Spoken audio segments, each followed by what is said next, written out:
ونشهد أن سيدنا ونبينا وإمامنا وسندنا ومولانا محمدًا عبده ورسوله صلى الله تبارك وتعالى عليه وعلى آله وصحبه وبارك وسلم تسليما كثيرا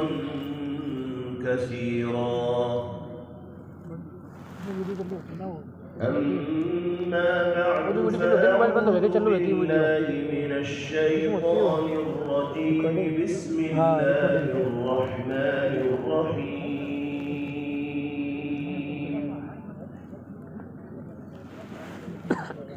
إنا أنزلنا إليك الكتاب بالحق لتحكم بين الناس بما أراك الله ولا تكن للخائنين خصيما واستغفر الله إن الله كان غفورا رحيما صدق الله مولانا العلي العظيم.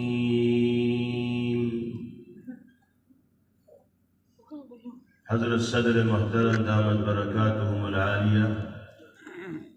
اسٹیج پر رونق افروز حضرات علماء کرام، بزرگان محترم، نوجوان ساتھیوں اور عزیز طلبہ، بہت مبارک موقع ہے۔ اللہ رب العزت والجلال نے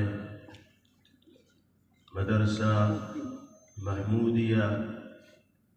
تجوید القرآن اوجلا پوکرن کے اس عظیم الشان اجلاس عام کی مناسبت سے ہم سب کو دین کی نسبت پر جمع ہونے کی توفیق اور سعادت میسر فرمائے۔ اللہ تعالی ہم سب کو ان قیمتی لمحات اور ساعات کی قدر کرنے کی توفیق میسر فرمائے، اور جو قرآنی اور نبوی پیغامات اس موقع پر ہمارے سامنے آئے، باری تعالی ہم سب کو ان پر عمل کی دولت سے بہرور فرمائے۔ ہم نے آپ کے سامنے قرآن مقدس کی چند آیات مبارکہ تلاوت کی ہے۔ اسی کی روشنی میں مختصراً گفتگو کر کے اپنی بات مکمل کر لیں۔ تاریخ یہ بتاتی ہے کہ مدینہ منورہ میں ابتدائی زمانے میں عمومی طور پر لوگوں کی جو غذا تھی وہ جو اور کھجوریں ہوا کرتی تھی۔ کم گھرانے ایسے تھے کہ جن کے یہاں آٹے کی روٹی بنتی ہو یا میدہ ان کو میسر ہو۔ جو لوگ مالی اعتبار سے کچھ وسعت رکھا کرتے تھے وہ شام سے آنے والے تجارتی قافلوں سے رابطے کیا کرتے تھے اور موقع بموقع وقتاً فوقتاً ان سے کچھ آٹا اور میدہ وغیرہ قیمتاً حاصل کر لیا کرتے تھے، اور یہ چیز بڑی گراں اور مہنگی اس زمانے میں مدینہ منورہ میں سمجھی جاتی تھی۔ ایک صحابی تھے حضرت رفاع رضی اللہ تعالی عنہ، جو چچا تھے حضرت قتادہ رضی اللہ تعالی عنہ کے۔ انہوں نے بھی شام سے آنے والے ایک تجارتی قافلے سے ایک بوری آٹا خریدا اور اس کو اپنے بالا خانے میں محفوظ جگہ رکھا، کیونکہ گراں اور مہنگی چیز تھی۔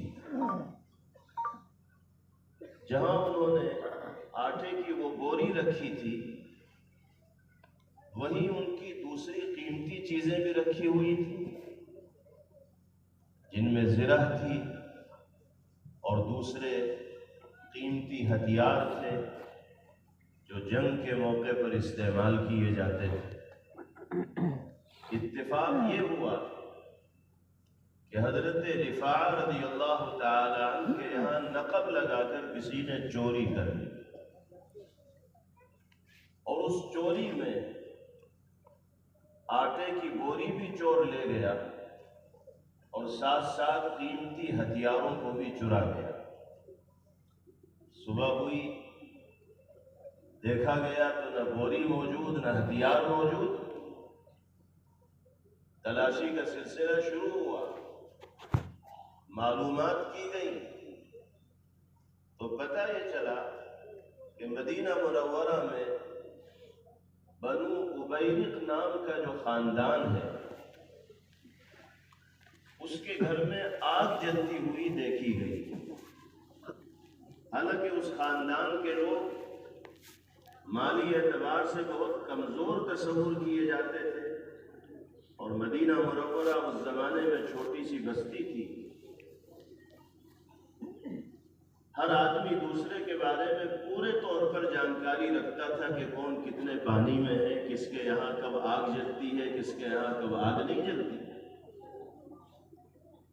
بنو عبیرق کے یہاں آگ جلتی ہوئی دیکھی گئی تو اس کو ایک غیر معمولی واقعہ سمجھا گیا، اور لوگوں کا گمان یہ ہوا کہ اسی خاندان کے کسی فرد نے رفاع رضی اللہ تعالی عنہ کے یہاں نقب لگا کر آٹا چرایا ہے اور قیمتی ہتھیار لے گئے۔ جب یہ گمان مضبوطی حاصل کر گیا تو حضرت قتادہ رضی اللہ تعالی عنہ اپنے چچا کی طرف سے وکیل بن کر چند لوگوں کو ساتھ لے کر بنو عبیرق کے یہاں گئے اور ان سے کہا کہ ایسا ایسا واقعہ ہمارے چچا کے یہاں پیش آیا ہے اور شک کی سوئی تمہارے ہی اوپر جا رہی ہے، اس لیے ہمارا سامان واپس کرو۔ بنو عبیرق نے جب یہ دیکھا کہ حقیقت کھلنے جا رہی ہے اور الزام ہمارے سر لگایا جا رہا ہے، تو انہوں نے شور مچانا شروع کیا، واویلا کرنا شروع کیا، اور کہنے لگے کہ تم خامخواہ ہمیں بدنام کر رہے ہو، ہماری عزت کو خاک میں ملا رہے ہو، ہم تمہارے بھائی ہیں، مسلمانوں میں ہماری گنتی اور شمار ہوتا ہے، اس پورے شہر میں ہمارا ہی گھرانہ ملا تھا چور ٹھہرانے کو، یہاں یہودی بھی تو رہتے ہیں، اسلام کے خلاف سازشیں رچنے والے خاندان بھی تو رہتے ہیں، ان کی طرف تو تمہاری شک کی سوئی اٹھی نہیں، اور ایک مسلمان بھائی کے گھر تم سب نے دھاوا بول دیا اور ہم سب کو چور کہنے لگے، یعنی الٹا چور کو دوال کو ڈانٹے۔ چوری انہوں نے کی، لیکن جب ان سے پوچھا جانے لگا تو یہ سختی کے ساتھ تردید کرنے لگے۔ ایک شرارت بنو عبیرق کے لوگوں نے یہ بھی کی تھی کہ جب آٹے کی وہ بوری چرائی تو اس کے نچلے حصے کو تھوڑا سا کاٹ دیا اور اس آٹے کی بوری کو رفاع رضی اللہ تعالی عنہ کے گھر سے لے کر نکلے اور یہودی کے گھر کے دروازے کی طرف لائے اور وہاں لا کر اس بوری کے نچلے حصے کو بند کر دیا، یہ دکھانے کے لیے کہ دیکھو بوری اس کے گھر میں گئی ہے۔ اب جب لوگوں نے ان کو گھیرا تو کہنے لگے کہ ہم تھوڑے ہی چور ہیں، تم نے دیکھا ویسا ہے نہیں، تحقیق کی نہیں، اور ہمارے خلاف الزام لگانے لگے دیکھو تمہارے گھر سے آٹا نکل کے کہاں گیا؟ اب واقعتاً آٹے کے جو نشانات تھے وہ اسی یہودی کے گھر کے دروازے تک پہنچ رہے تھے۔ دوسری شرارت بنو عبیرق کے لوگوں نے یہ کی کہ وہ یہودی جو ان کے پڑوس میں رہا کرتا تھا، جب انہوں نے دیکھا کہ ہم گھر رہے ہیں تو وہ ہتھیار اس کے یہاں حفاظت کی غرض سے رکھوا دیے۔ وہ پڑوسی تھا، اس نے سوچا کہ ان کے ہتھیار ہوں گے یا ہمارے پاس رکھوا رہے ہوں، لیکن دراصل ان کا مقصد اپنے کو بچانا تھا اور دوسرے کو پھنسانا تھا۔ یہ ساری کارستانیاں انہوں نے کر رکھی تھی۔ جب حضرت قتادہ اور ان کے ساتھیوں نے بنو عبیرق کے لوگوں کو گھیرا تو یہ سب کے سب نبی پاک علیہ السلام کے پاس آئے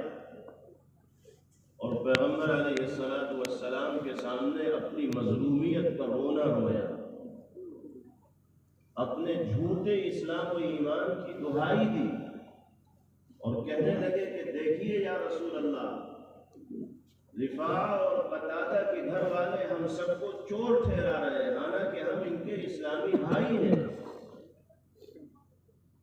اور دوسروں کو یہ مجرم قرار دینے کے لیے تیار نہیں۔ جناب رسول اللہ صلی اللہ تعالی علیہ وسلم کے سامنے اس انداز میں انہوں نے گفتگو کی کہ پیغمبر علیہ السلام کا جھکاؤ بھی بنو عبیرق کے لوگوں کی طرف ہو گیا۔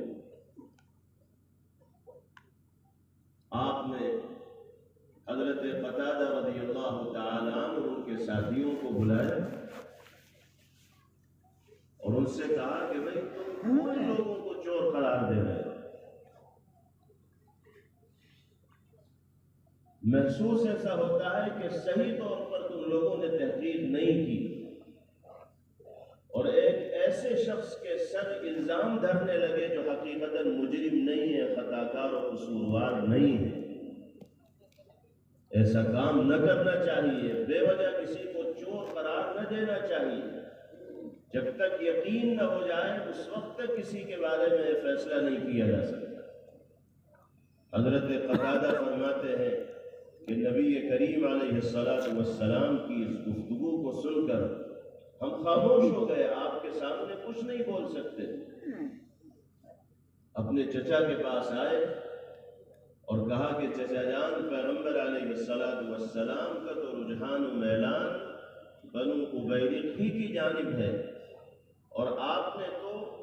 ہمیں ہی متنبہ کیا ہے کہ تم بے وجہ ان کو چور کیوں قرار دے رہے ہیں۔ حضرت رفاع رضی اللہ تعالی عنہ پر بھی اس بات کا بڑا اثر ہوا اور انہوں نے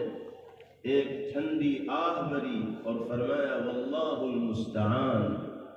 اب اللہ ہی سے ہم مدد کے طالب ہیں، وہی معاملے کو حل کریں گے۔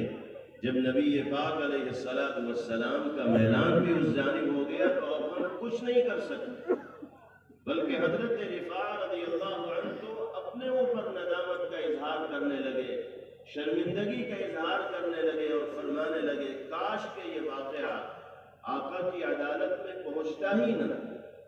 کیونکہ اس کے نتیجے میں ہمارے سلسلے میں پیغمبر علیہ السلام کو بدگمانی ہونے لگی۔ خاموش ہو گئے۔ ابھی یہ راز پورے طور پر کھلا نہیں تھا اور نبی پاک علیہ السلام بشری اور انسانی تقاضے کے تحت ایک جانب مائل ہو گئے تھے کہ اللہ رب العزت والجلال نے ان آیات مبارکہ کا نزول فرمایا جو آپ کے سامنے تلاوت کی گئی ہیں، اور اس میں پوری تصویر باری تعالیٰ نے واضح فرمایا، حقیقت حال کو بیان کر دیا کہ کون مجرم و خطاکار ہے اور کون حق پرست اور صحیح راستے کے اوپر ہے۔ یہ ثابت ہو گیا کہ اصل چور بنو عبیرق کا ایک آدمی ہے جس کو طعمہ کے نام سے جانا جاتا ہے، اور اس نے اپنے آپ کو بچانے کے لیے یہودی گھرانے کو پھنسانے کی کوشش کی تھی۔ حضور پاک علیہ السلام کے سامنے اللہ کی جانب سے اس حقیقت کو کھول دیا گیا، آیات مبارکہ کا نزول ہو گیا۔ جب آیات مبارکہ نازل ہو گئی اور بنو عبیرق کے لوگوں کو پتہ چل گیا کہ ہماری چوری پر اب اللہ کے کلام کے ذریعے مہر لگ چکی ہے، تو جو چوری کرنے والا شخص تھا جس کو تومہ کہا جاتا تھا، اس نے مدینہ منورہ سے راہ فرار اختیار کی۔ اصلاً وہ منافق تھا اور اپنے کو مسلمان باور کرتا تھا، ظاہر کرتا تھا۔ مدینہ منورہ میں جا کر مدینہ منورہ سے بھاگ کر وہ مکہ مکرمہ میں ایک عورت سلامہ جن کا نام تھا، اس کے گھر اس نے پناہ لی۔ حضرت حسان ابن ثابت رضی اللہ تعالیٰ عنہ نے اس کی مذمت میں اشعار کہے۔ ان اشعار کے ذریعے اس عورت کو یہ پتہ چلا کہ تومہ تو چوری کر کے آیا۔ اس نے جب دیکھا کہ چور میری پناہ میں آ گیا تو سلامہ نے تومہ کے سامان کو اپنے سر کے اوپر رکھا اور میدان میں لے جا کر پھینک دیا اور کہا کہ چور کو میں پناہ دینے کے لیے تیار نہیں، گھر سے باہر نکال دیا۔ پھر اس نے اپنی عادت کے مطابق مکہ مکرمہ میں کسی اور گھر میں نقب لگانے کی کوشش کی، چوری کرنے کی کوشش کی۔ اس کے نتیجے میں دیوار گری اور اس دیوار کے نیچے وہ دبا اور دب کر مر گیا اور ہلاک ہو گیا۔ یہ واقعہ تمام ہوا، لیکن اللہ نے اس سلسلے میں جو آیات مبارکہ نازل فرمائی، ان میں بڑی اصولی اور بنیادی ہدایات دنیا انسانیت کو اللہ رب العزت والجلال نے مرحمت فرمائی۔ ارشاد فرمایا گیا، اِنَّا أَنزَلْنَا إِلَيْكَ الْكِتَابَ بِالْحَقِّ لِتَحْكُمَ بَيْنَ النَّاسِ بِمَا أَرَاكَ اللَّهُ۔ اے محمد صلی اللہ علیہ وسلم، ہم نے حق پر مشتمل یہ کتاب آپ کے قلب اطہر پر اسی لیے تو نازل کی ہے تاکہ آپ لوگوں کے درمیان فیصلے اسی طریقے کے مطابق کریں جو طریقے ہم نے آپ کو سکھلائے ہیں۔ وَلَا تَكُن لِّلْخَائِنِينَ خَصِيمًا، اور آپ دغا بازی کرنے والوں، دھوکہ دینے والوں اور خیانت کرنے والوں کا ساتھ دینے والے ان کے فریق اور ان کے خصیم نہ بنیں۔ یہ خطاب ہے اللہ کی جانب سے جناب محمد الرسول اللہ صلی اللہ علیہ وسلم کو، یعنی یہ بات بتائی جا رہی ہے کہ حقیقت حال کا جب آپ کو علم ہوگا اور قرآنی اصول کی روشنی میں جب آپ واقعات کی گہرائی کے اندر جائیں گے تو آپ اس نتیجے پر پہنچیں گے کہ بنو امیرق کا گھرانہ ہی چور ہے اور یہودی کے گھرانے کو زبردستی چور ٹھہرانے کی کوشش کی جا رہی ہے۔ ہم نے آپ کو نور بصارت کے ساتھ ساتھ نور بصیرت بھی عطا فرمایا ہے۔ آپ قرآن کی روشنی میں واقعے کا گہرائی سے جائزہ لیں گے تو حقیقت تک پہنچنا آپ کے لیے آسان ہو جائے گا۔ آپ کے ذریعے کسی ایسے شخص کی حمایت ہرگز نہ ہونی چاہیے جو دغا بازی کرنے والا ہے، فریب کو عام کرنے والا ہے، دھوکہ دھڑی کرنے والا ہے، اپنے کو بچانے کے لیے دوسرے کو پھنسانے کی کوشش کرنے والا ہے۔ اس آیت مبارکہ میں دو اصول بیان کیے گئے۔ پہلا اصول یہ ہے کہ دنیا میں بسنے والے تمام مسلمانوں کو اپنے تمام تر معاملات قرآن و سنت کی روشنی میں حل کرانے کی اور کرنے کی کوشش و فکر کرنی چاہیے، اس لیے کہ اللہ نے قرآن مقدس کی شکل میں جو دستور زندگی انسانیت کو عطا فرمایا ہے، جو نظام حیات قانون شریعت کے شکل میں باری تعالیٰ نے ہمیں اور آپ کو مرحمت فرمایا ہے، اس سے بہتر دستور زندگی، نظام حیات اور عملی قانون اس روئے زمین پر کوئی دوسرا نہیں ہو سکتا۔ وہ لوگ جو اللہ کی وحدانیت پر ایمان رکھنے والے ہیں، نبی پاک علیہ السلام کی رسالت و نبوت کو تسلیم کرنے والے اور قرآن مقدس کی حقانیت و صداقت کا برملا اعلان کرنے والے ہوں، وہی لوگ اگر اپنے نزاعی معاملات میں آپسی اختلافات اور لڑائی جھگڑوں کے موقع پر قانون شریعت کو چھوڑ کر کسی دوسرے قانون سے اپنے لیے گنجائش کی راہ تلاش کریں گے تو یہ ان کے لیے نہ صرف یہ کہ نامناسب عمل ہوگا بلکہ ایک حیثیت سے قانون شریعت پر، قرآن مقدس پر اور نبوی تعلیمات پر اعتماد کے بھی خلاف ہو۔ اولاً تو ہمیں یہ کوشش کرنی چاہیے کہ کسی طرح کے اختلافات ہمارے درمیان پیش ہی نہ آئے، نزاعی معاملات کا سامنا کرنے کی نوبت ہی نہ آئے۔ لیکن انسان ہے، مختلف المزاج ہوتے ہیں، بعض دفعہ اختلافات رونما ہو جاتے ہیں، لڑائی جھگڑے پیدا ہو جاتے ہیں۔ اگر کبھی بھی کوئی نزاعی معاملہ پیش آئے تو قانون شریعت کی روشنی میں ہمیں اپنے معاملات کو حل کرنے کی کوشش و فکر کرنی ہوگی اور اس کو یقینی بنانا ہوگا۔ اور ہمیں یہ بات ذہن نشین رکھنی چاہیے کہ شرعی قانون کی روح سے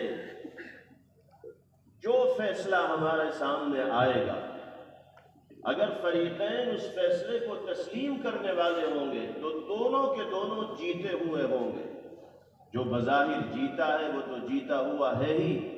اور جو ظاہری طور پر جیتا ہوا محسوس نہیں ہو رہا ہے وہ بھی حقیقتاً جیتا ہے، اس لیے کہ اس نے اللہ کے قانون کے مطابق فیصلے کو تسلیم کیا۔ آج افسوس کے ساتھ کہنا پڑتا ہے کہ ہم آپس میں پیش آنے والے بہت سے نزاعی معاملات کے موقع پر انسانوں کے وضع کردہ قانون سے فائدہ اٹھانے کی کوشش کرتے ہیں اور دنیا کی ان عدالتوں کے چکر لگاتے ہیں کہ جہاں پیسے کے بل پر انصاف کے قلم فروخت کیے جاتے ہیں، بیچے جاتے ہیں۔ زوجین کے درمیان اختلاف ہو، شوہر و بیوی کے درمیان اختلاف ہو، اختلاف کے اندر شدت پیدا ہوتی ہے تو ایک دوسرے کے خلاف پولیس کیس کرتے ہیں، دنیا کی عدالتوں میں چکر لگانا شروع کر دیتے ہیں، ہزاروں اور لاکھوں روپے اس میں خرچ کر دیتے ہیں۔ ایک ایمان والے کو یہ چیز ہرگز زیب دینے والی نہیں، اس کی شایع نشان نہیں۔ اللہ نے قرآن مقدس کی اس آیت مبارکہ میں جناب محمد الرسول اللہ صلی اللہ علیہ وسلم کے ذریعے قیامت تک آنے والے تمام اہل ایمان کو خاص طور پر یہ ہدایت دی ہے کہ ہمارے تمام کے تمام معاملات قانون شریعت کی روشنی میں حل ہونے چاہیے۔ دوسری بات یہ بیان کی گئی وَلَا تَكُن لِّلْخَائِنِينَ خَصِيمًا، آپ کسی خیانت کرنے والے کا ساتھ دینے والے نہ بنیے۔ خطاب اگرچہ جناب رسول اللہ صلی اللہ علیہ وسلم کو ہے، لیکن آپ کے توسط سے ہمیں اور آپ کو بھی یہ ہدایت دی گئی ہے کہ آپسی لڑائی جھگڑوں کے موقع پر یہ نہیں دیکھا جائے گا کہ کون اپنا ہے کون پرایا ہے، جو حق پر ہوگا اس کا ساتھ دیا جائے گا، اس کی ہاں میں ہاں ملا جائے گی اور اس کو تقویت اور طاقت دینے کی کوشش و فکر کی جائے گی۔ ہمارے سماج و معاشرے میں ایک خرابی یہ بھی دیکھنے کو ملتی ہے کہ جب آپسی کوئی اختلاف رونما ہوتا ہے، ایک طرف ہمارا بھائی ہوتا ہے، برادر ہوتا ہے، خاندان کا کوئی فرد ہوتا ہے، اور دوسری طرف غیر قوم سے تعلق رکھنے والا کوئی آدمی ہوتا ہے یا کوئی ایسا شخص ہوتا ہے کہ جس سے ہماری کوئی شناسائی اور واقفیت نہیں ہوتی، تو ہمارا بھائی چاہے ظلم و زیادتی کر رہا ہو، جرم کا ارتکاب کر رہا ہو، ہم صرف اس بنا پر اس کا ساتھ دیتے ہیں کہ ہمارا بھائی ہے، ہمارا برادر ہے، ہمارے خاندان کا فرد ہے۔ یہ طریقہ نبوی طریقے کے خلاف ہے، قرآنی اصول کے خلاف ہے، اللہ رب العزت والجلال کے ذریعے تلقین کردہ ہدایات کے خلاف ہے۔ پیغمبر علیہ السلام کے ذریعے قیامت تک آنے والے اہل ایمان کو یہ ہدایت دی گئی ہے کہ ہمیں ایسے معاملات میں اپنے اور پرائے کو نہ دیکھ کر حق و انصاف کا ساتھ دینا چاہیے۔ جناب رسول اللہ صلی اللہ تعالی علیہ وسلم کے زمانے میں قبیلہ بنو مخزوم سے تعلق رکھنے والی ایک عورت جس کا نام فاطمہ تھا، اس سے چوری سرزد ہو گئی اور اس کا جرم ثابت ہو گیا۔ چوری کی سزا اسلام میں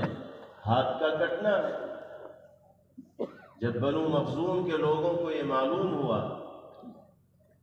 کہ ہمارے خاندان سے تعلق رکھنے والی عورت کا ہاتھ کاٹا جائے گا چوری کے جرم میں، تو وہ گھبرا گئے، پریشان ہوئے، سوچنے لگے کہ اگر ہمارے قبیلے اور برادری کی کسی عورت کا ہاتھ کاٹا جائے چوری کے جرم میں تو ہم سب کی تو ناک کٹ جائے گی، برادری کا نام مٹی میں مل جائے گا۔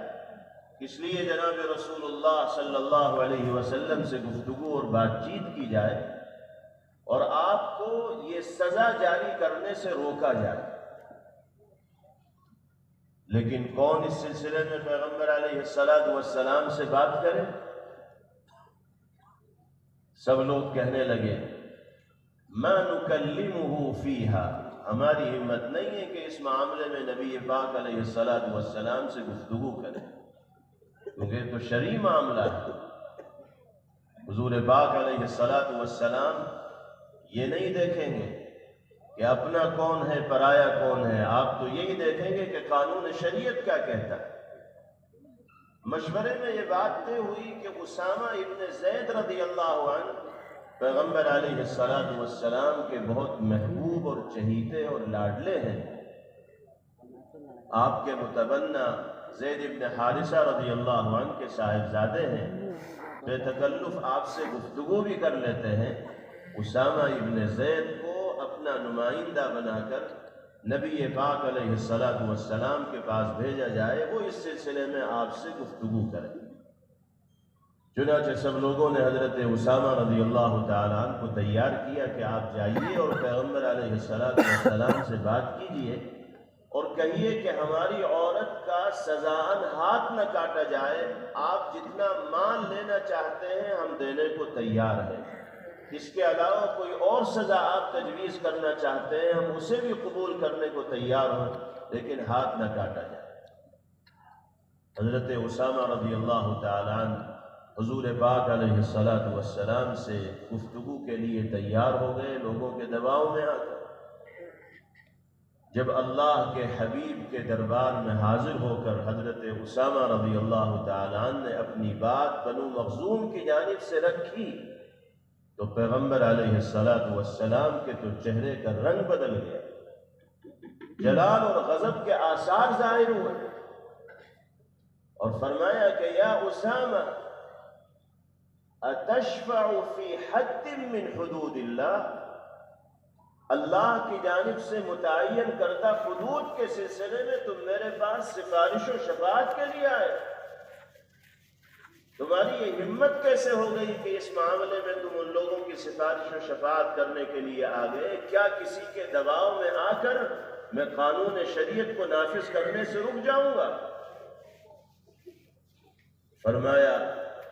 کہ پچھلی امت کے لوگوں کی ہلاکت و بربادی کا سبب اور ذریعہ ہی یہی تھا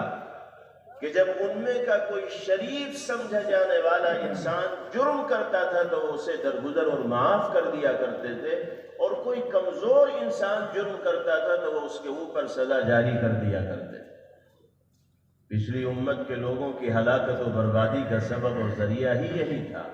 اگر آج میں بھی اسی طرح کا فیصلہ کرنے لگوں گا تو مجھ میں اور ان میں کیا فرق رہ جائے؟ اس کے بعد جو جملہ نبی پاک علیہ السلام نے ارشاد فرمایا وہ تاریخ میں سنہرے حروف سے درج ہے۔ اس کے بعد کسی کو ایک کلمہ اپنی زبان سے اس معاملے میں پیغمبر علیہ السلام کے سامنے کہنے کی جرات ہو ہی نہیں سکتی۔ فرمایا واللہ لو سرقت فاطمة بنت محمد لقطعت يدها، بخدا اگر میری لخت جگر نور نظر فاطمہ سے بھی چوری کا صدور ہوگا تو میں اس کا بھی ہاتھ کاٹوں۔ یہ فاطمہ تو بنو مخزومیہ سے تعلق رکھنے والی ہے، تم اس کے حق میں سفارشی بن کر آئے ہو، لیکن قانون شریعت کے سلسلے میں کسی چیز کو نہیں دیکھا جاتا۔ ایک مسلمان کے لیے سب سے زیادہ عزت و احترام کے لائق وہی قانون ہے جو اللہ نے شریعت کی شکل میں اس کو مرحمت فرمایا ہے، جو قرآنی قانون ہے اور نبوی قانون۔ وَلَا تَكُن لِّلْخَائِنِينَ خَصِيمًا کے ذریعے یہی ہدایت دنیا میں بسنے والے انسانوں کو دی جا رہی ہے۔ خاص طور پر وکالت کے پیشے سے جڑے ہوئے جو حضرات ہیں، ان کو اس آیت مبارکہ کے مفہوم کو ہر دم پیش نظر رکھنا چاہیے، اس لیے کہ بسا اوقات وکیل ایسے شخص کا کیس لڑتا ہے جس کے بارے میں وکیل خود جانتا ہے کہ یہ ظلم و زیادتی کرنے والا ہے۔ اس کا جو موکل ہوتا ہے وہ ظالم ہوتا ہے، زیادتی کرنے والا ہوتا ہے، اس کے باوجود وہ دنیا کی عدالت میں اپنے آپ کو اب ستھرا ثابت کرنے کے لیے وکیلوں کا سہارا لیتا ہے، اور وکیل اپنا پیشہ سمجھتے ہوئے ہر طرح کے موکل کا کیس لڑنے کے لیے عدالت میں پہنچ جاتا ہے۔ قانون شریعت اس کی اجازت نہیں دیتی۔ وکیل اسی کو اپنا موکل سمجھے اور اسی موکل کا کیس لڑے جس کو وہ حق پر سمجھ رہا ہے۔ اگر موکل کو غلطی پر سمجھ کر وکیل اس کا کیس لڑے گا اور اسے صاف ستھرا ثابت کرنے کی عدالت میں کوشش کرے گا تو وہ قرآن پاک کی صریح ہدایت کے خلاف ورزی کرنے والا ہوگا، جرم کا ارتکاب کرنے والا ہوگا۔ آج دنیا میں اس طرح کی صورتحال ہے کہ لوگ اپنے مفادات کو حاصل کرنے کے لیے اصول شریعت کو بھی بالائے طاق رکھ دیتے ہیں اور نبوی تعلیمات و ہدایات کو بھی نظر انداز کر دیتے ہیں۔ لیکن یہ دنیا کتنے دن کی ہے؟ سب کو اس دنیا کو چھوڑ کر ایک دن اللہ کی بارگاہ میں حاضر ہونا ہے اور اپنے اعمال کے سلسلے میں جواب دہ ہونا ہے۔ انسان کو اپنی عاقبت اور انجام کی فکر کرتے ہوئے پھونک پھونک کر قدم رکھنا چاہیے، اور کوئی ایسا عمل نہ کرنا چاہیے کہ جس کے نتیجے میں اللہ کی بارگاہ میں حاضری کے وقت ندامت و شرمندگی کا اسے سامنا کرنا۔ جناب رسول اللہ صلی اللہ علیہ وسلم نے قرب قیامت کی علامات اور نشانیوں کو بیان کرتے ہوئے ایک موقع پر اسی حقیقت کا اظہار فرمایا تھا کہ لَيَأْتِيَنَّ عَلَى النَّاسِ زَمَانٌ يُصَدَّقُ فِيهِ الْكَاذِبُ وَيُكَذَّبُ فِيهِ الصَّادِقُ وَيُؤْتَمَنُ فِيهِ الْخَؤُونُ وَيَخُونُ فِيهِ الْمُؤْتَمَنُ وَيَشْهَدُ الْمَرْءُ وَلَمْ يُسْتَشْهَدْ وَيَحْلِفُ وَلَمْ يُسْتَحْلَفْ وَيَكُونُ أَسْعَدُ النَّاسِ بِالدُّنْيَا لَكَعَ ابْنَ لُكَعَ لا يؤمن بالله ورسوله فهو لا يعبد إلا شهوته ولا يقدس إلا المال۔ ایسا محسوس ہوتا ہے کہ اللہ نے اپنے حبیب صلی اللہ علیہ وسلم کو وہ دور رس نگاہیں عطا فرمائی تھی کہ صدیوں بعد دنیا میں پیش آنے والے حالات کا آپ اپنی زندگی میں مشاہدہ فرما رہے ہیں۔ آپ کے اس ارشاد عالی کا ہر جملہ آج کے دور کے حالات کی عکاسی اور ترجمانی کر رہا ہے۔ فرمایا کہ دنیا والوں پر ایک زمانہ ایسا آئے گا کہ جس میں جھوٹوں کو سچا کہا جانے لگے گا اور سچوں کو جھوٹا کہا جانے لگے گا۔ کیا آج یہ چیز عام نہیں ہے؟ جرم کوئی کرتا ہے اور سزا کوئی اور جھیلتا ہے۔ جو حقیقی مجرم ہوتے ہیں وہ آزادی کے ساتھ سڑکوں پر دندناتے پھرتے ہیں اور کسی بے گناہ کو مجرم بنا کر عدالت کے کٹہرے میں پیش کیا جاتا ہے اور پھر جیل کی سلاخوں کے پیچھے ڈال دیا جاتا ہے، اور سالوں کی سزاؤں کا سامنا اس کو کرنا پڑتا ہے کہ جو سراسر بے قصور و بے گناہ۔ اب یہ چیز ایسی نہیں ہے کہ جس کو سمجھانے کے لیے مثالیں پیش کرنی پڑے۔ اب تو دنیا میں اس طرح کے واقعات کثرت کے ساتھ پیش آ رہے ہیں کہ حقیقی مجرم قانون کی گرفت سے دور رہتا ہے اور جو بے گناہ ہوتے ہیں ان کو قانون کے شکنجے کے اندر کس کر ظلم و زیادتی کے دور سے گزرنا پڑتا ہے۔ آپ نے فرمایا تھا کہ دنیا میں ایک زمانہ ایسا ہے وَيُؤْتَمَنُ فِيهِ الْخَؤُونُ وَيَخُونُ فِيهِ الْمُؤْتَمَنُ، جو بے ایمان، خائن اور بددیانت لوگ ہوں گے ان کو ایماندار کہا جانے لگے گا، اور جو ایماندار اور دیانتدار لوگ ہوں گے ان کو خائن و بے ایمان کہا جانے لگے گا۔ وَيَشْهَدُ الْمَرْءُ وَلَمْ يُسْتَشْهَدْ، انسان گواہی دینے کے لیے تیار ہوگا حالانکہ اس سے گواہی مانگی نہیں جائے گی، گواہی طلب نہیں کی جائے گی، پھر بھی وہ گواہی دینے کے لیے تیار ہوگا۔ آج نہ جانے کتنے لوگ کچہری کے آس پاس صبح سے شام تک بیگ اور تھیلے لیے ہوئے صرف اس واسطے گھومتے رہتے ہیں کہ کوئی آئے اور کسی معاملے میں ان سے گواہی لے لے۔ ان کو تو پیسہ چاہیے، آپ جس سلسلے میں ان سے شہادت و گواہی چاہیں وہ گواہی دینے کے لیے تیار ہیں۔ قتل کے سلسلے میں وہ گواہ بن جائیں گے، چوری کے سلسلے میں وہ گواہ بن جائیں گے، ظلم و زیادتی کے سلسلے میں وہ گواہ بن جائیں گے۔ ان کا ضمیر ختم ہو چکا ہوتا ہے، وہ اپنے دنیاوی مفادات کو حاصل کرنے کے لیے سب کچھ کر گزرنے کو تیار ہوتا ہے۔ وَيَحْلِفُ وَلَمْ يُسْتَحْلَفْ، دنیا وہ دور دیکھے گی کہ انسان قسم کھائے گا حالانکہ اس سے قسم نہیں کھلوائی جائے گی۔ اور اخیر میں آپ نے فرمایا کہ حالات اتنے خراب ہوں گے کہ جو روئے زمین پر سب سے بدترین اور کمینہ انسان ہوگا دنیا اسی کو عزت دینے لگے گی، اسی کو بڑا سمجھنے لگے گی، اسی کو سروں پہ بٹھانے لگے گی۔ کیا آج یہ صورتحال عام نہیں ہے؟ کن لوگوں کے ہاتھ میں زمام اقتدار ہے، کون نظام حکومت چلا رہے ہیں، ان کی زندگیاں کہاں گزری ہیں، کیسی گزری ہیں، قتل و غارت گری اور ظلم و زیادتی کے کیا کیا نقوش انہوں نے دنیا کے اندر رقم کیے ہیں، تاریخ گواہ ہے۔ لیکن ان سب چیزوں پر پردہ ڈال کر آج اس مقام پر ان کو پہنچایا گیا ہے اور ان کو وہ حیثیت اور مقام دی جا رہا ہے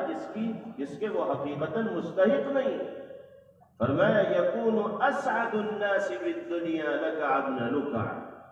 لا یؤمن باللہ ورسولہ، اللہ اور اس کے رسول کی ذات پر ان کا ایمان نہیں ہوگا۔ فہو لا یعبد الا شہوتہ، ایسے لوگ خواہش پرست ہوں گے، وہ اللہ کی عبادت کرنے والے نہیں ہوں گے بلکہ شہوات اور خواہشوں کی غلامی کرنے والے ہوں گے۔ ولا یقدس الا المال، اور ان کی نگاہ میں عظمت اگر کسی چیز کی ہوگی تو وہ صرف اور صرف مال ہوگا، دنیا ہوگی، اس کی زیب و زینت کا سامان ہوگا، اور اس مال کو حاصل کرنے کے لیے وہ سب کچھ تج دینے کے لیے اور قربان کرنے کے لیے تیار ہو جائے۔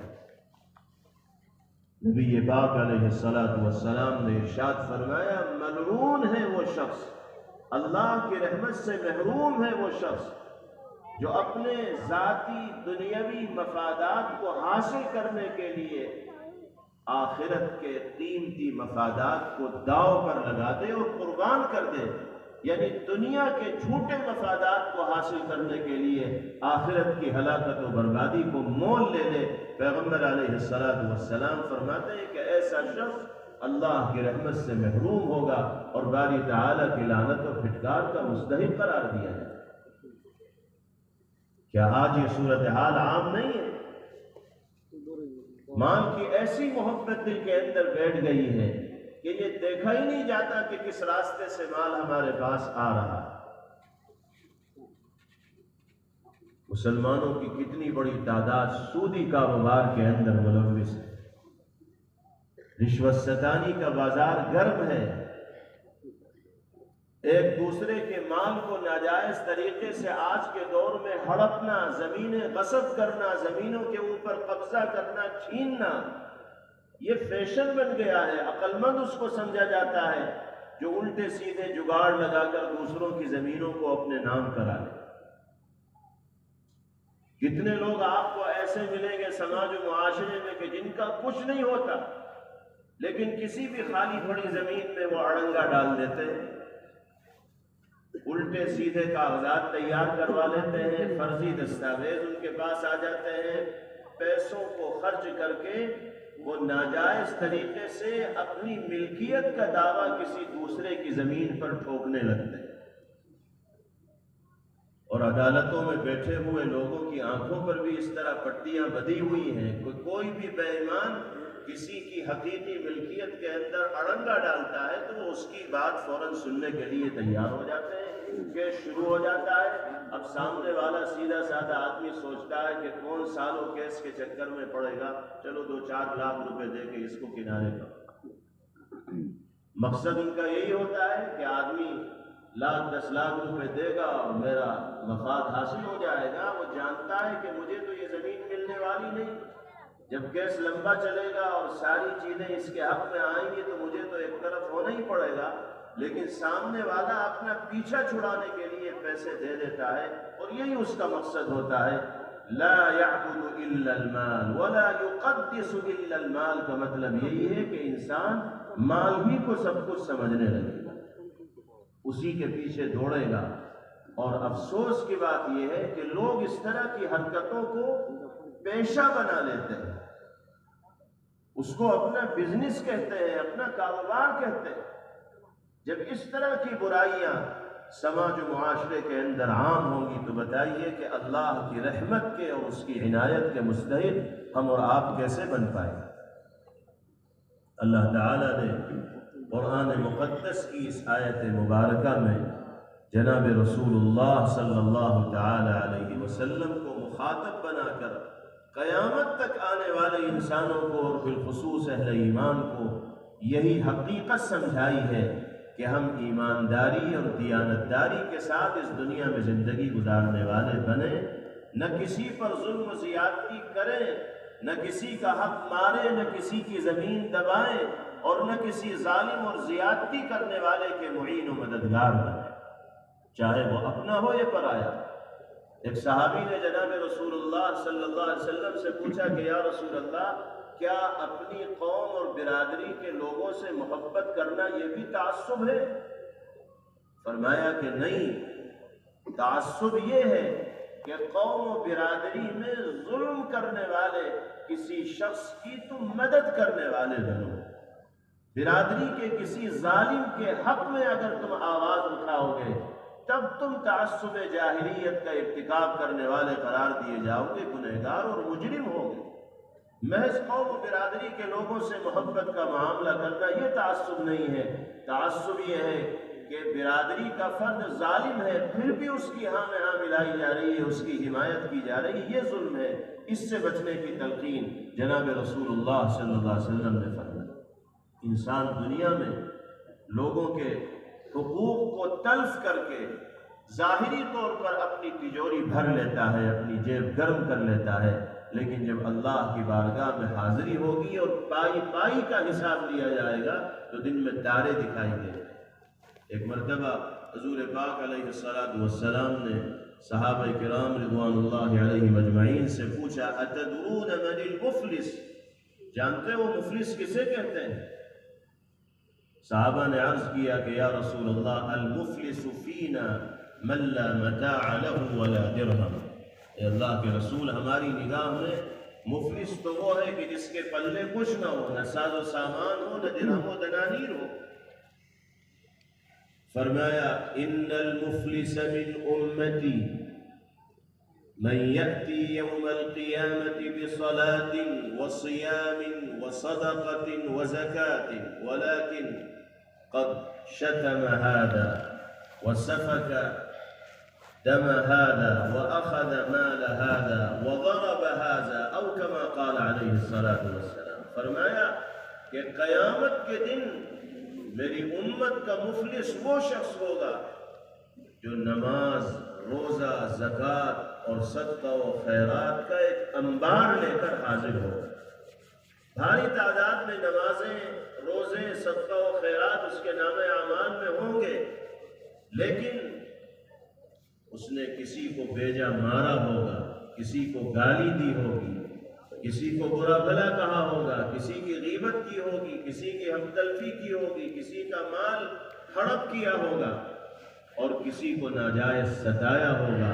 فَيُعْطَى مِنْ حَسَنَاتِهِ، اللہ کی طرف سے فیصلہ ہوگا کہ یہ جو نماز روزوں کا صدقہ و خیرات کا انبار لے کر آیا ہے،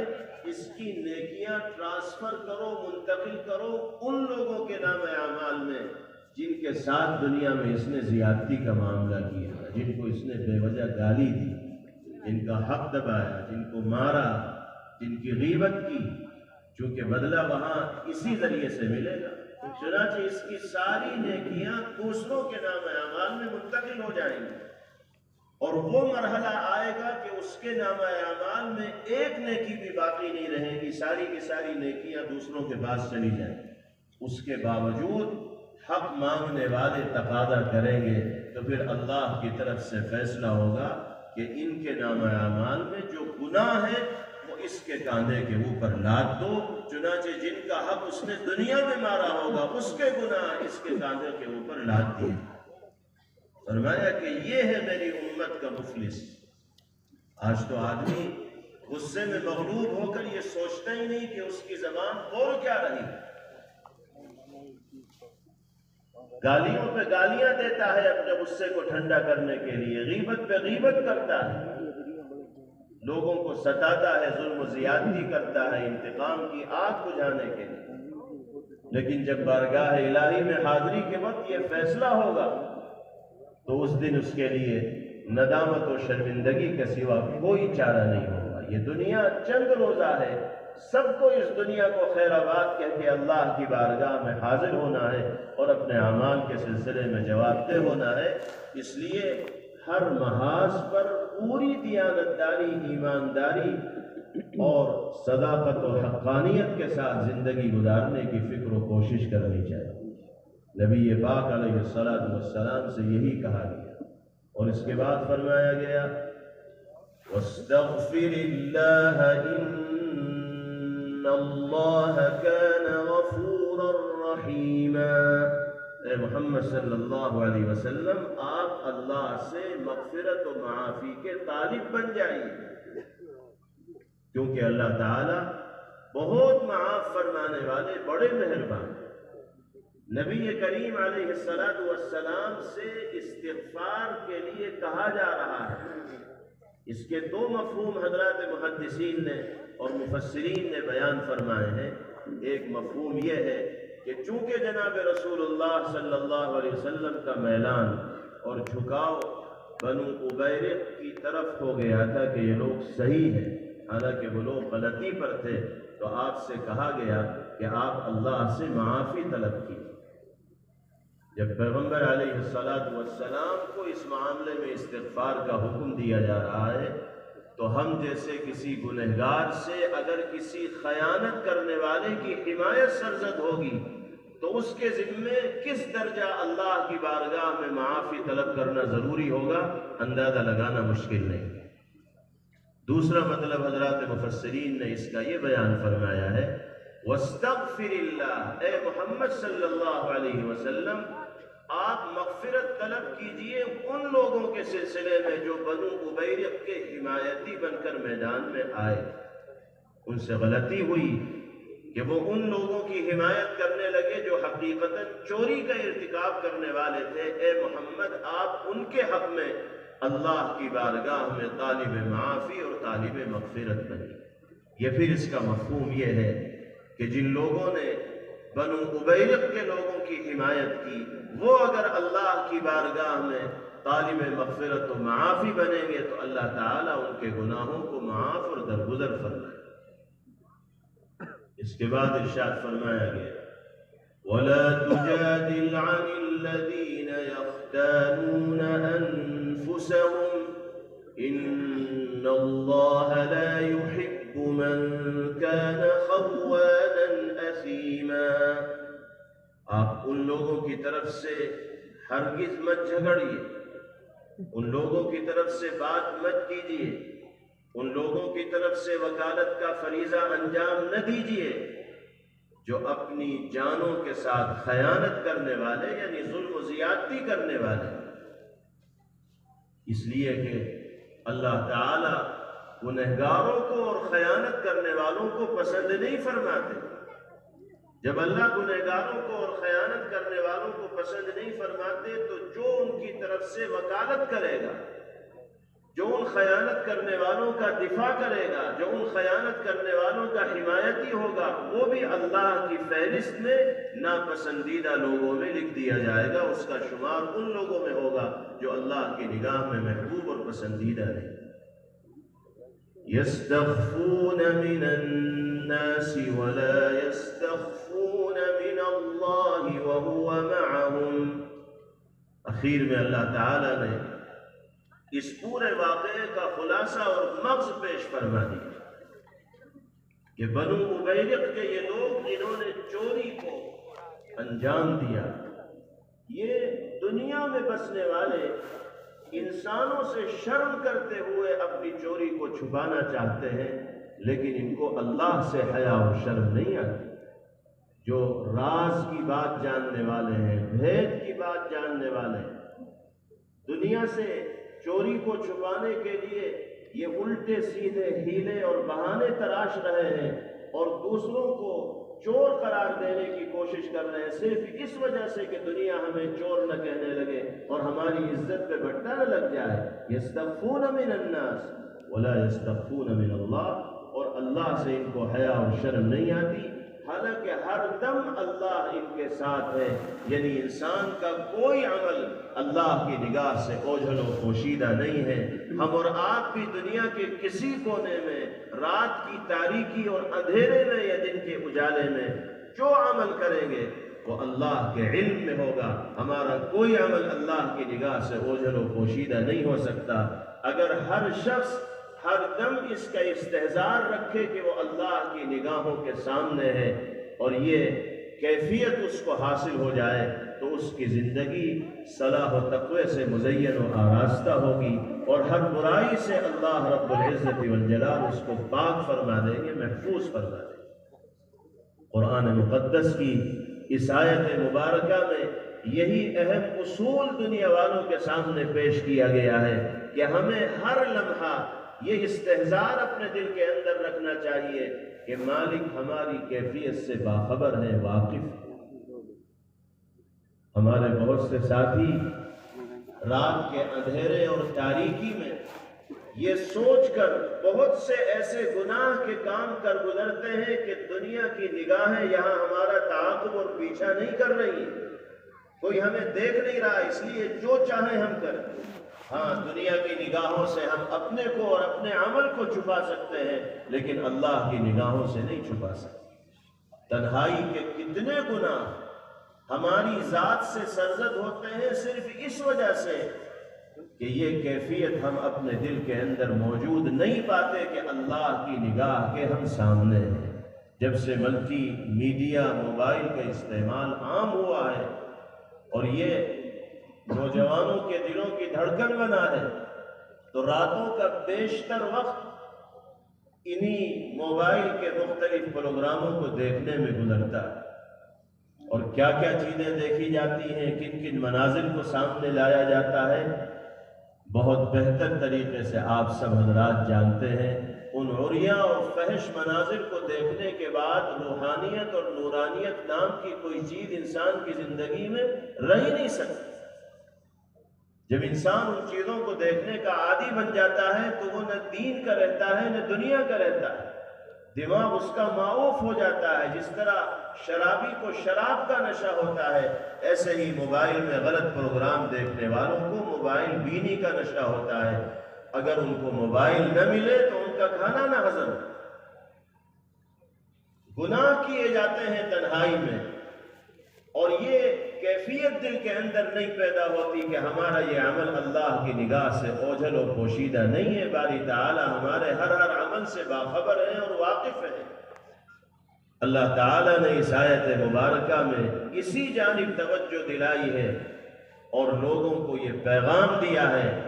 کہ ہر قدم محتاط انداز میں اٹھانا چاہیے اور یہ سوچ کر اقدامات کرنے چاہیے کہ ہمیں اللہ کی بارگاہ میں اپنے اعمال کے سلسلے میں جواب دہ ہونا پڑے۔ اللہ تعالی ہم سب کو قرآن مقدس کی ان آیات مبارکہ میں ذکر کردہ اصولوں کو پیش نظر رکھ کر زندگی گزارنے کی توفیق نصیب فرمائے، اور قانون شریعت کے مطابق زندگی گزارنا باری تعالی ہم سب کے لیے سہل اور آسان فرمائے۔ اللہ تعالی ہمیں ایسے اعمال کا پابند بنائے جن سے اللہ رب العزت والجلال کی رضا اور خوشنودی انسان کو نصیب ہوتی ہے، اور ہر اس بدعملی سے اللہ ہمیں اور ہمارے بھائیوں کو اور نوجوانوں کو محفوظ رکھے جو بدعملی اللہ کے غضب اور غصے کو مول لینے کا سبب اور ذریعہ بنتی۔ کتنی برائیاں ہیں جو آج سماج و معاشرے کے اندر عام ہیں۔ شادی بیاہ کے موقع پر انجام دی جانے والی رسومات جن کا ایک سلسلہ ہے، علاقائی اعتبار سے مختلف رسومات ہیں جن کو پورا کرنے کے لیے پانی کی طرح پیسے بہائے جاتے ہیں۔ شراب نوشی ہے، نشہ ہے جس کا چلن بہت کثرت کے ساتھ نوجوانوں میں عام ہوتا چلا جا رہا ہے۔ اب صرف شراب کے ذریعے نشہ نہیں لیا جا رہا، انجیکشن کے ذریعے نوجوان نشہ لے رہے ہیں۔ لکوڈ آ گئے ہیں بازاروں میں جن کو استعمال کر کے نشہ لیا جاتا ہے۔ نشے کی پڑیاں ہوتی ہیں، اسے استعمال کیا جاتا ہے، سونگھ کر نشہ لیا جاتا ہے۔ اور جو نوجوان نشے کے عادی ہو جاتے ہیں انہیں 2 وقت کا کھانا نہ ملے برداشت کر لیں گے، لیکن وقت پر نشہ اگر نہیں کریں گے تو بے چین ہو جائیں گے۔ صورتحال اتنی خراب ہو گئی ہے کہ بیان سے باہر ہے۔ ابھی پچھلے ہفتے ایک صاحب نے اپنے نوجوان بیٹے کے بارے میں بتایا کہ 3 سال پہلے اس کی شادی ہوئی، ایک بچی اس کے گھر میں ہے، وہ نوجوان غلط صحبت کا شکار ہونے کے نتیجے میں نشے کا عادی بنا، نشے کی سپلائی کرنے لگا۔ اب اس درجہ عادی بن چکا کہ باپ نے جب روک ٹوک کی تو برملا باپ کو دھمکی دیتا ہے کہ اگر تم روکو گے تو قتل کر دو۔ کیا گزری ہوگی باپ کے دل پر؟ ماں کی تو راتوں کی نیندیں اڑ گئی ہوں کہ جس بچے کو پال کر پوس کر پرورش کر کے اللہ کے کرم سے بڑا کیا، جوانی کی دہلیز پر اس نے قدم رکھا، شادی کی، بہو لے کر آئے، بچی اس کے ہاں ہو گئی، غلط سنگت کا اور صحبت کا شکار ہونے کے نتیجے میں اس پائیدان پر آ گیا کہ باپ کو قتل کی دھمکی دے رہا ہے، اور اس کا سبب نشہ ہے جو آج بہت کثرت کے ساتھ عام ہوتا چلا جا رہا ہے، پھیلتا چلا جا رہا ہے۔ اگر پورا سماج اس سلسلے میں بیداری کا مظاہرہ کرتے ہوئے میدان عمل کے اندر نہیں آئے گا تو ہم اپنے سماج و معاشرے کو اس طرح کی لعنت سے، لت سے، گندگی سے اور برائی سے بچانے میں کامیاب نہیں ہو پائیں گے۔ عملی انحراف سے بھی امت کے افراد کو بچانا ہے اور فکری انحراف سے بھی امت کے افراد کو بچانا ہے۔ عملی انحراف کا مطلب ہر طرح کے گناہ، نماز چھوڑنے کا گناہ ہو، تلاوت سے غافل ہونے کا گناہ ہو، جھوٹ بولنے کا گناہ ہو، بڑوں کے ساتھ گستاخانہ انداز میں پیش آنے کا گناہ ہو، حق تلفی کا گناہ ہو، زکوٰۃ نہ دینے کا گناہ ہو، ان تمام گناہوں سے بھی لوگوں کو بچانے کی فکر کی جائے گی۔ اور ساتھ ساتھ فکری انحراف جس کے نتیجے میں دولت ایمانی سے انسان محروم ہو جاتا ہے، اس سے بھی اپنی سماج کے افراد کو، معاشرے کے لوگوں کو بچانے کی ضرورت ہے، اس لیے کہ وہ طاقتیں بھی ہمارے درمیان متحرک و سرگرم ہیں جو فکری اعتبار سے ہمیں اور ہمارے نوجوانوں کو ضلالت و گمراہی کا شکار کرنا چاہتی ہیں۔ فرق باطلہ کی ایک ٹولی ہے جو مسلمانوں کے درمیان گھوم گھوم کر ان کے عقیدے کو اور ایمان کو خراب کرنے کی کوشش کرتی ہے، فکر کرتی ہے اور سازشیں رچتی ہے۔ اور جو بھولے بھالے مسلمان ہوتے ہیں وہ ان کی چکنی چپڑی باتوں کے اندر آ جاتے ہیں، نتیجتاً وہ دولت ایمان سے بھی محروم ہو جاتے ہیں۔ آج کل شکیل بن حنیف کا نام آپ لوگوں کے پردہ سماعت سے ٹکرا رہا ہوگا، جس نے مہدویت کا دعویٰ کر رکھا اور اپنے آپ کو مہدی کہہ رہا ہے۔ افسوس اس بات پر کہ ہندوستان ہی نہیں بلکہ دیگر ممالک میں بھی اس کے اس دعوے کو صحیح ثابت کرنے والے افراد تیار ہوتے چلے جا رہے ہیں۔ حالانکہ پیغمبر علیہ السلام نے حضرت مہدی رضی اللہ عنہ کی جو علامات و نشانیاں احادیث صحیحہ کے اندر بیان فرمائی، ان میں سے کوئی ایک نشانی بھی دور دور تک اس جھوٹے کے اندر نہیں پائی جاتی، لیکن دنیا ہے جو جھوٹے کو بھی امام بنانے کے لیے تیار ہو جاتی ہے۔ نہ جانے کیسے لوگوں کی سمجھ میں اس کی بات آتی ہے اور کس انداز میں اس کے لوگ بھولے بھالے مسلمانوں کے ساتھ گفتگو اور بات چیت کرتے ہیں کہ اس کی جماعت کا دائرہ بڑھتا چلا جا رہا ہے۔ یہ فکری انحراف ہے۔ اگر کسی باطل فرقے سے متاثر ہو کر ہمارا نوجوان صحیح عقیدے اور فکر سے محروم ہوگا تو نتیجتاً وہ دولت ایمانی سے محرومی کی کگار پر پہنچ جائے، اور ایمان سے زیادہ قیمتی متاع و سرمایہ ہمارے اور آپ کے لیے کوئی دوسرا نہیں ہو سکتا۔ ضرورت اس بات کی ہے کہ عقیدہ صحیحہ سے تمام لوگوں کو باخبر اور روشناس کرایا جائے۔ ائمہ کرام مساجد میں ہونے والے بیانات میں، یہ اجتماعات میں کیے جانے والے بیانات میں ختم نبوت کے حوالے سے صحیح عقیدہ لوگوں کے سامنے بیان کریں، حضرت عیسیٰ علیہ السلام کے سلسلے میں صحیح عقیدہ بیان کریں۔ پیغمبر علیہ السلام نبی آخر الزماں ہیں، آپ کے بعد کوئی نبی اور رسول بن کر اس دنیا کے اندر نہیں آنے والا، کسی بھی حیثیت کا کوئی نبی نہیں آئے۔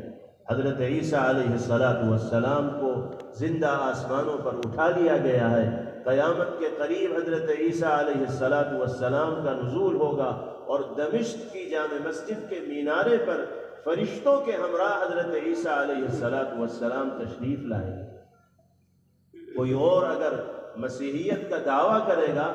تو اس کے دعوے کو تسلیم نہیں کیا جائے گا، کیونکہ پیغمبر علیہ السلام نے علامات اور نشانیاں واضح انداز میں ذکر فرمائی۔ حضرت مہدی کے بارے میں پیغمبر علیہ السلام نے فرمایا کہ ان کو اس دعوے کی ضرورت نہیں پڑے گی کہ میں مہدی ہوں، بلکہ خود دنیا ان کی طرف مائل ہوگی، ان کے ہاتھ پر بیعت کرے گی۔ اور یہ جھوٹے مدعیان مہدویت، ان کے جھوٹے ہونے کی سب سے بڑی دلیل یہ ہے کہ یہ سب سے پہلے دعویٰ کرتے ہیں کہ میں مہدی ہوں۔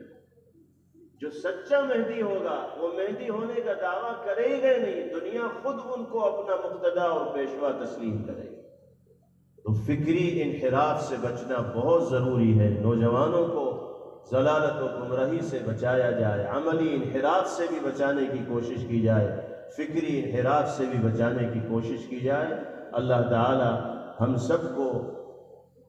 دارین کی سعادتوں سے مالا مال فرمائیں اور دونوں جہاں کی کامیابیوں سے اللہ تعالی ہم سب کو سرفراز فرمائیں۔ اس مبارک موقع پر ہمارے یہاں جمع ہونے کو اللہ اپنی بارگاہ میں قبول فرمائے۔ اس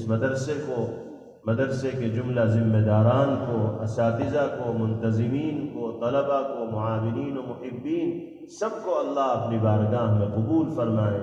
دور دراز سے آپ حضرات محض دین کی نسبت پر یہاں تشریف لائے، اللہ تعالی آپ سب کی